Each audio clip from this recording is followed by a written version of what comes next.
Hey guys, my name is Gavin Goon, and in this video I'm going to talk about how I went from a young, broke, ambitious guy in my early 20s to becoming a millionaire by the time I was 30 years old. Now, the journey for me took a lot longer than what I had hoped or I had even expected when I first realized in my early 20s that I wanted to be rich and make a lot of money. I knew when I was young right away that there were things in life that I was interested in that most people weren't, in terms of wealth creation and becoming rich and making money and even flexing on people. Because as a young guy, I remember going through neighborhoods on my bike, and whenever I would go on my bike rides, instead of like going down to like the river or going to like the store to get candy or video games or things like that, I always found the most joy in taking my bike rides through the rich neighborhoods that were near my house, but not necessarily right next to my house, and just being fascinated by the size of the mansions over in this place called Audubon, which is a famous street in Fresno, California that has a lot of old money type mansions. You can look it up on the internet. I'm sure you'll be able to find some multi-million-dollar homes on there, and even maybe some that are going to be like 5-6 million, which is like a very expensive home here in Fresno. And I would just take my bike out of my neighborhood, which was an okay neighborhood. It was by no means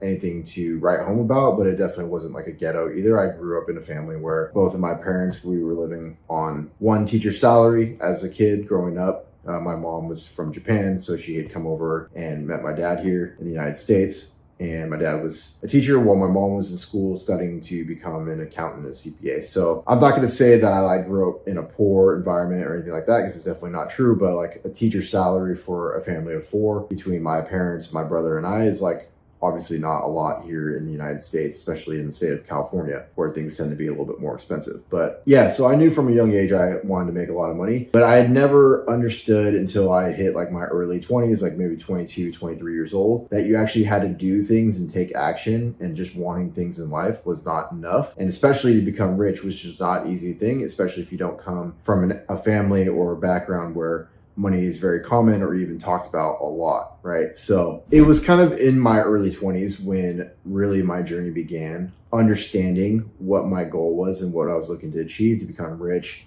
I knew that, of course, I mentioned the mansions, and like I wasn't a huge car guy growing up. I wasn't like one of those guys who had car magazines on the wall or anything. But I knew I had a taste for the finer things in life. I wanted to go on the best vacations. I would look at nice cars when I see them and admire the fact that somebody was able to obtain that, which just seemed so far away from me at the time. And of course, there were like girls.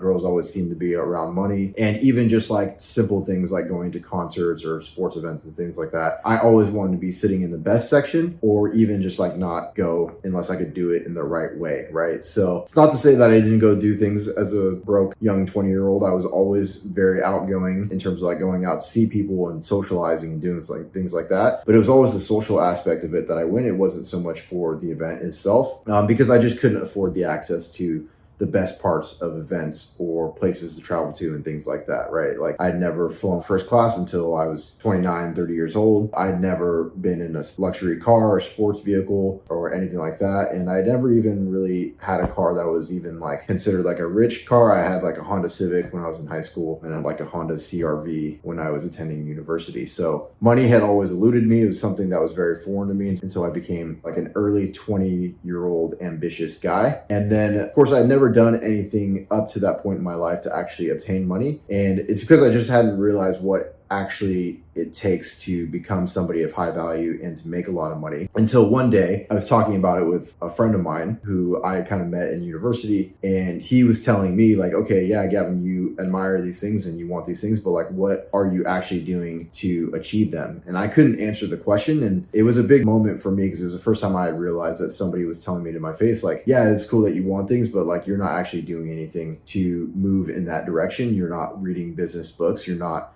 going to business courses. Like you're going to business school, but school is, more of a social thing than it is actually going to help you get a business. You're not working in a business that you really find is going to help you along your business journey. I was working as like a busser at the time, or a host, whatever you want to call it, and at a yogurt shop during that period of my life, and really just doing it as a way to interact with girls and drink with friends after work. It was at that moment I started to make a serious change in my life, and I began to pursue business as my sole endeavor. I remember kind of just putting sports on the side. I was like big into like soccer, and yeah, I mean, soccer was like the main one I was pursuing at that time. So, but I remember as soon as I kind of made the mindset shift in my mind that like sports is not really going to be the route for me in terms of like becoming a professional athlete. It's unlikely for my current circumstance, even though I knew I was talented and a motivated and smart individual. I had just never gotten the recognition that I felt like I deserved, and I felt like business was an outlet for me to be able to get recognition on my own, and the marketplace would decide what recognition I get and not necessarily have to rely on a coach or a scout or a team or anything like that to get the recognition that I felt like maybe I did deserve, maybe I didn't deserve. I was a young kid. Of course, I think everybody in their young 20s feels like they're entitled to more than maybe what they're getting at the time, right? So that's when I began business, really, and I've discovered very quickly that it was not everything that I thought it was going to be. I had thought I was going to be able to make money right away and get a lot of sales and make a lot of money, and I had this kind of like in my mind that achieving $1 billion is going to be very realistic and easy, and that I would get it done no problem just in like a few years. And boy, did reality hit me, and it took me a long time to understand that like what the reality is of business versus like what was in my mind and what I was imagining was achievable. So I had done things, like trying to start my own business. I was like trying to get clients to pass out flyers for doing marketing and advertising, thinking that I could do that, or doing like some small social media management gigs. I remember like I had been talking with this nightclub about managing their social media, and even though I felt like I had done everything right, I was never rewarded for that or never paid, so to speak. And I just didn't understand the game at that point, just to be frank with you. I did have some success with the flyer handouts and the marketing advertising, but looking back on it now, that was more just like grunt work than it was an actual business. I was getting paid a commission for handing out a certain amount of flyers in the neighborhood, getting a couple of my friends to help me do it, and then just doing the whole process over again. So it was, not paying much more than maybe a minimum wage job would be. But I always had that Kickstarter mentality of like, okay, I'm going to get this going. Let's get it rolling. And it took me a long time to understand that like you need to have high value skills and leverage in business to make a lot of money. And it's not just about hustle and grind, because hustle and grind will get you mowing lawns, handing out flyers, flipping burgers and things like that. But having knowledge, skill, and experience, and also leverage, is what actually makes you a lot of money in business. So it was at that point I was exploring different options in my career. I just wrapped up university. I was trying to figure out what I was going to do. And I remember going to the gym every day and kind of thinking of ideas. Not even necessarily thinking of ideas. I was just kind of enjoying my life at that time and enjoying being done with school. I had been scrolling my phone. This is when social media first started becoming a thing. I had Instagram, Facebook, and I was getting hit with ads from these channels that were telling me that like online business is the way to go. And I just remember being fascinated by some of the ads that were being served to me, because social media was pretty new at this time. And just the fact that the algorithm, it felt like it knew me so well. It was serving me content based on like drop shipping or doing online sales and all these things, like whatever was going on at the time. It's kind of hard to remember it because it was 10 years ago. And I would see like these screenshots of people posting, $100,000 a month or like 30K in a month or whatever. I was just fascinated by the idea of like, okay, you can make money online. You don't actually have to go in an office. You have freedom to maneuver throughout the world wherever you want and continue to make money. And at that point, I had kind of decided like, okay, online marketing, online business is going to be the thing for me that I'm going to pursue. And it began a journey for me that took me to many places that I had not expected, and through many tribulations and trials and difficulties that I had not anticipated as a young guy. But looking back on it now today, I realize that all these things have helped me get to where I am and have put me in a position where I can continue to win for a very, very long time, and maybe even teach people how to do that as well. So as I began my marketing journey, I kind of came to the conclusion after trying to start a couple theme pages and things like that. I had no idea how to make money or actually even really how to do things online. So I began looking for opportunities in work and in jobs in online marketing, things like SEO, paid ads, and things like that. And that journey took me to San Diego, California, where I was able to land my first job, right? Because I'm originally from Fresno, and digital marketing, although it has developed here in the last 5 to 10 years, there was just like no companies in Fresno that did digital marketing. I remember hitting up a few that I had found on Google, and there was just like one guy answering the phone like, oh yeah, this is my company, such and such. Hey, do you have any jobs available? No, I don't. Sorry, but good luck to you, brother. So I moved out to San Diego, found a job in SEO there to kind of get me started. And within the first few weeks, I was already impressed with the level that the business was being run at. I had never really worked in a professional environment like that up until that point, other than like one other job where the owner of the yogurt shop had like seen me as a longtime employee for his yogurt shop and invited me to work at his construction and landscaping company, which I'm grateful for that opportunity as well, but it really wasn't a fit or something I was interested in. It was just something I kind of did because I respected the guy himself as being a rich man, but I knew right away, like even when I had started the job, it wasn't really something for me. They just had me kind of pushing paper on a desk, and it wasn't something I was motivated to do, to get out in the field and dig ditches with the team, so to speak. But yeah, back to the San Diego. Instantly was impressed with the way the operation was run. Like they had several people on desk in cubicles in an office on the phone all day talking to like dentist clients or healthcare professionals or chiropractors who do massages. It was basically an agency that serviced like the medical field and like their digital marketing services. And then there was like an accounts team, and then of course like a customer care team if things went beyond accounts, and a customer care team was needed as like a third party mediator for these clients. But I just remember being so impressed with the company as a whole and the way the business was ran overall, and like having tasks to do that were actually like structured in an environment where I felt like I was being taught what to do correctly, and also being given tasks that were teaching me how to do the actual work. And at this point in my life, I'd like learned a little bit about building web pages and what is needed to structure a web page correctly for SEO purposes, what to look for in terms of like getting it hooked up to Google, and then all of that. And everything was great. And then I got offered another opportunity kind of just by chance. I hadn't even really been looking for it. It was just like when I was applying for a bunch of jobs, another one had gotten back to me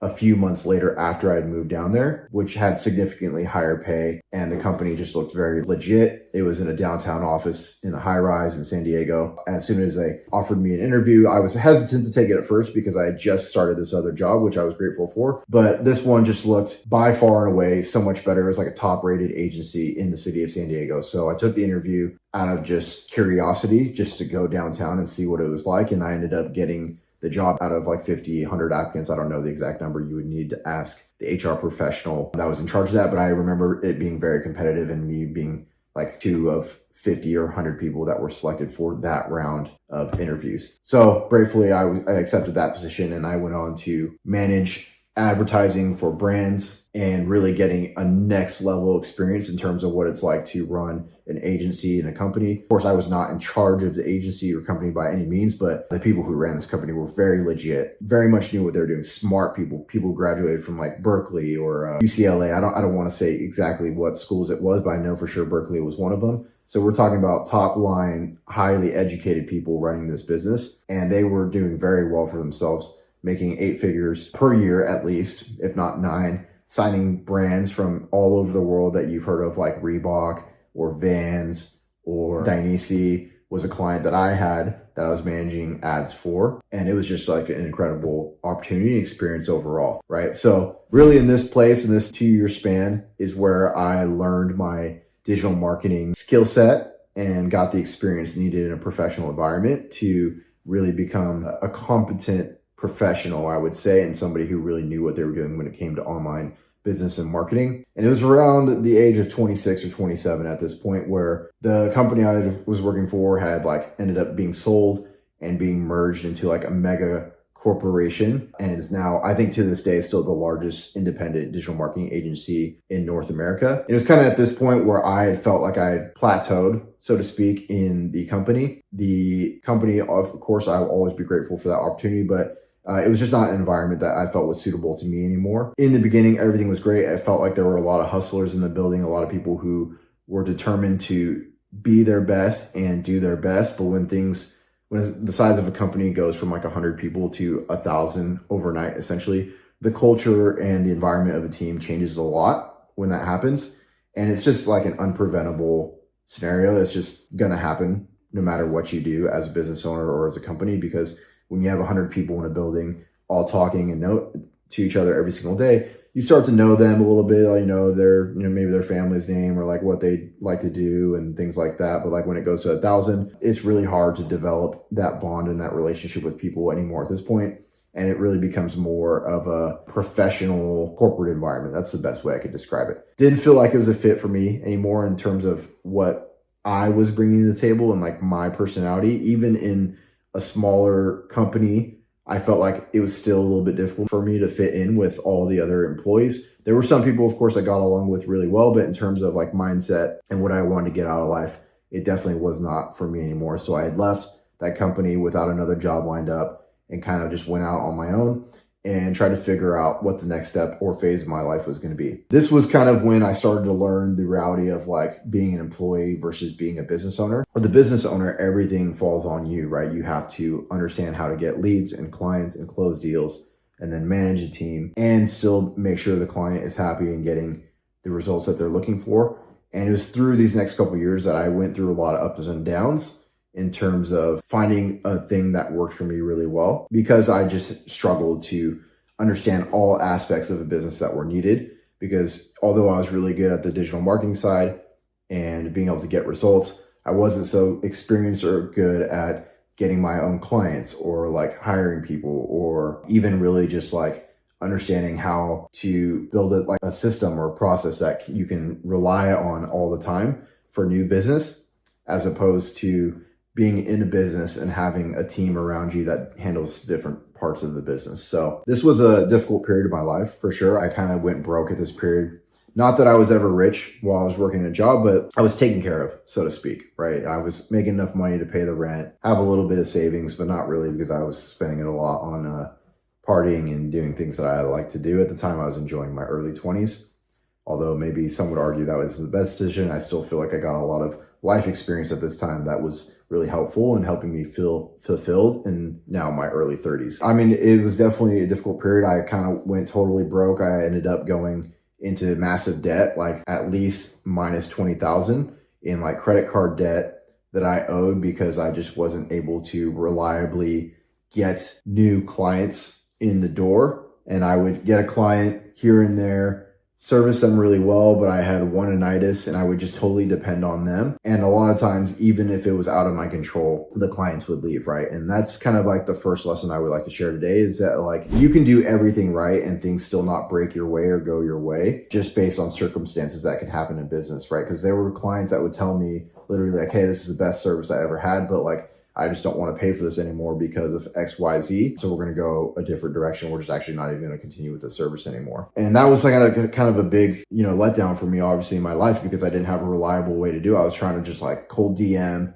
businesses, and I was trying to use like Upwork and things like that. So after a period of kind of failed startup, so to speak, I had to go back to like getting jobs. Essentially, they were jobs I didn't appreciate as much as the ones I had in the early part of my career, because it wasn't what I had wanted to be doing anymore. I felt like I had competency, I had experience, and now I kind of just felt like I was stuck in a world that I no longer belonged to. And this was a frustrating period in my life for me personally, because I felt like I had the skill and I felt like I deserved to be running my own business at the time. But reality was telling me that I didn't deserve that yet. And that was the hardest part, because now there wasn't anybody else to blame other than myself.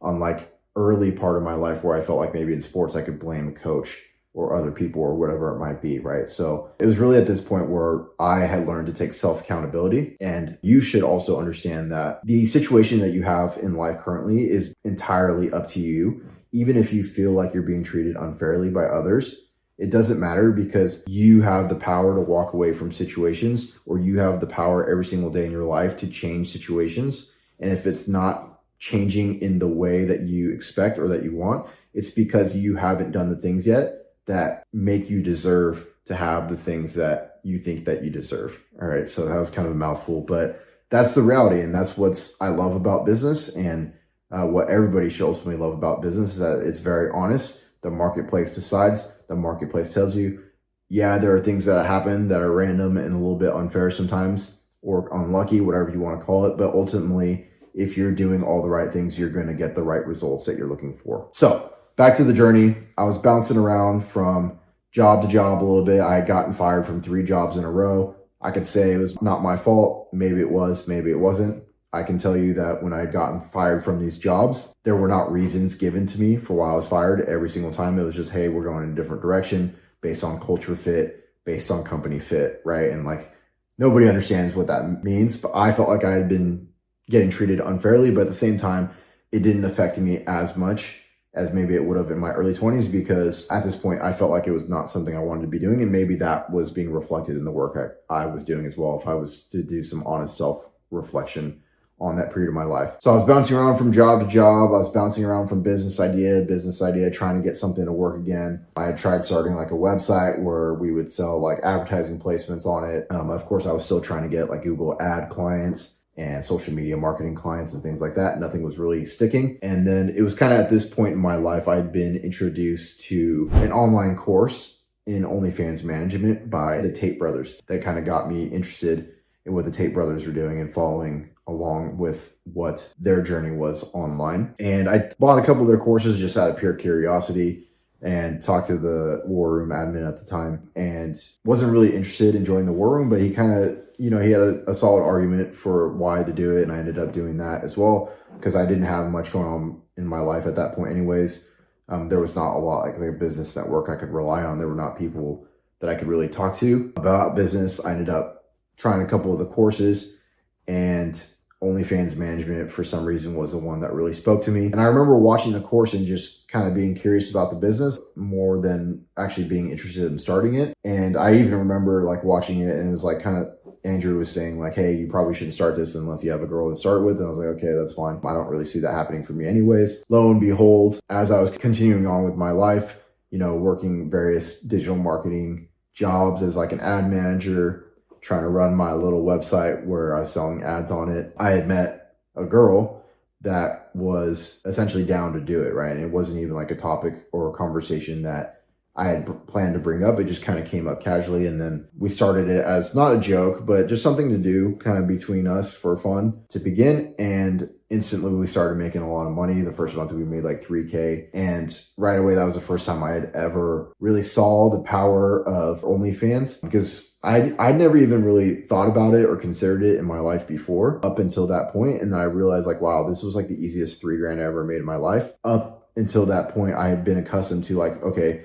a $3,000 contract or client would require so much work from me every single month just to keep them happy, to keep them spending on Google ads or Facebook ads or whatever it might be. Whereas with OnlyFans, all I had to do was get a couple of subscribers in, chat with them, make some sales, and then boom, we were in the money making $3,000.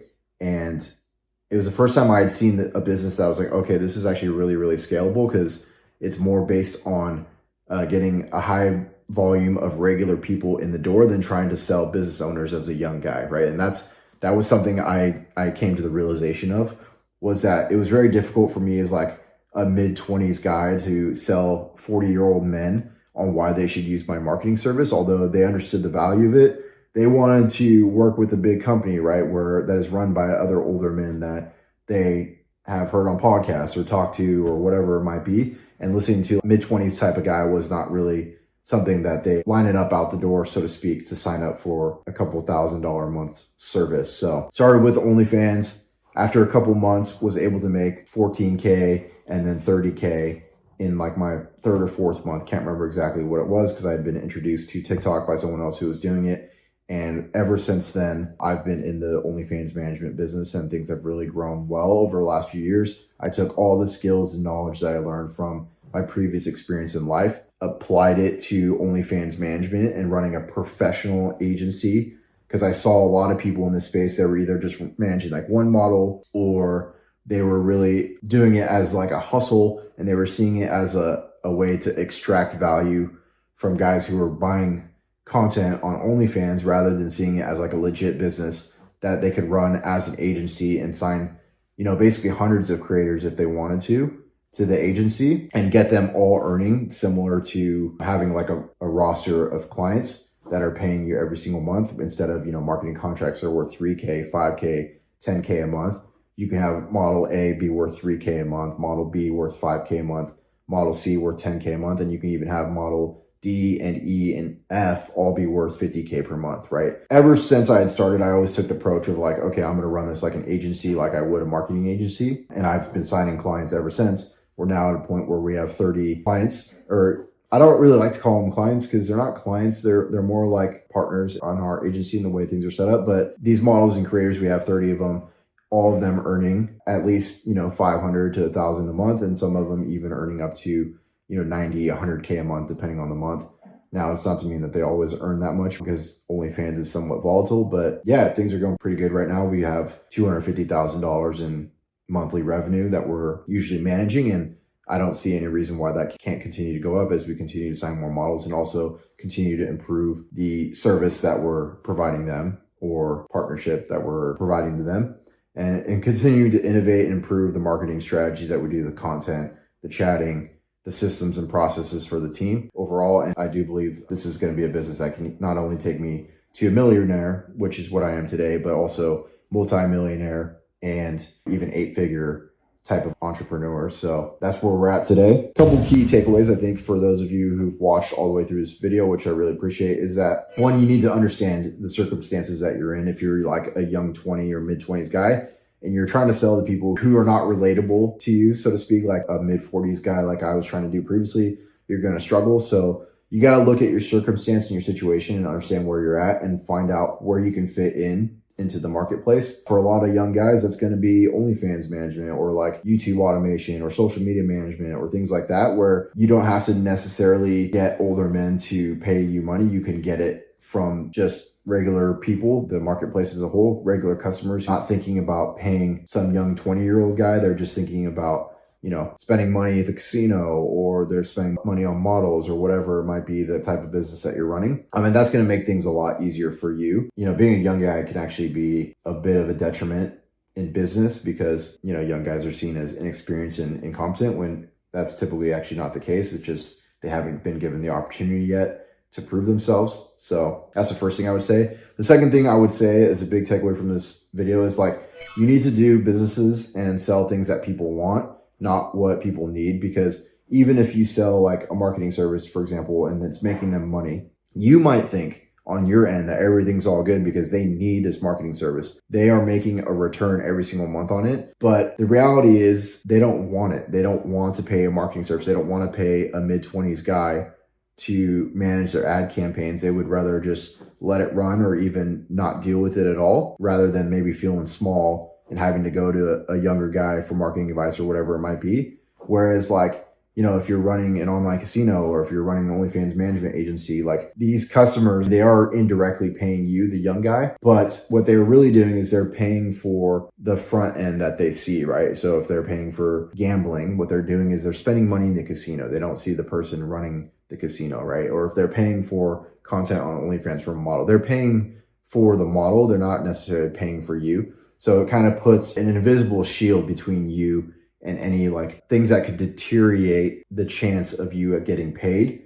And it kind of puts a veil over who's actually getting the money at the end of the day, which is going to be you, the OnlyFans manager or whatever business that you're running. And the last thing is I would like to sign off on this video with is just understanding that it's a journey all the way through, even if you don't have the results or things that you want in life right now. What you're doing right now is you're building up your experience and skill over time, and these things will compound, right? Because you always hear the greatest investment you can make is in yourself.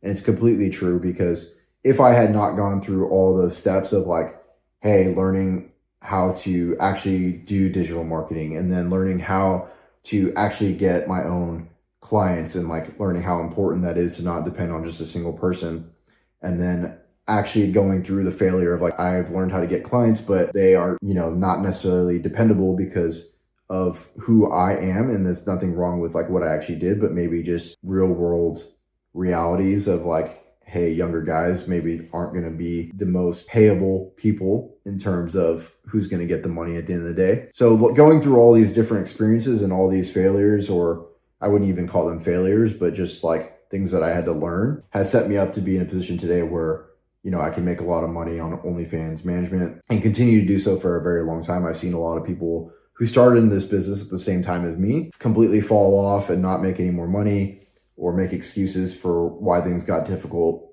when actually what they weren't able to do is adapt because they hadn't built up the experiences and skill set that were needed to be had to survive in this business. So take every opportunity that you have to improve yourself, to learn and get better. And even if things don't work out, understand that that experience is going to add to what you're able to do in the future. So thank you for watching this video. Hopefully you found it helpful and useful, and that you learned a little bit about my journey from becoming a young broke guy with ambition who had nothing going from through all the trials and tribulations I had to go through to become now basically a multimillionaire. I think I'll hit that probably in the next month or two, or by the time you see this video, and really going on to eventually be even bigger and better than I am today. So here's to your success. If you have anything you want to talk about or learn from me, feel free to join my Telegram channel. That's where I'm most active. And I look forward to seeing you in the next video.